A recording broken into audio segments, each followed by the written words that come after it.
રાત્રે અજાણ્યા ઈસમે એમએસયુ બરોડા લીધી માથે અજાણ્યો વ્યક્તિ બાયોકેમ ડિપાર્ટમેન્ટના પહેલા માળ પર દેખાતા પોલીસ અને ફાયર વિભાગ ઘટના સ્થળે વ્યક્તિ બારીના કાચ તોડી ફાયર અને પોલીસની ટીમ પર ફેંક્યા।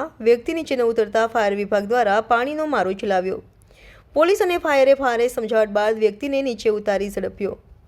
ઝેની એક્સપ્રેસ ન્યૂઝ વડોદરા।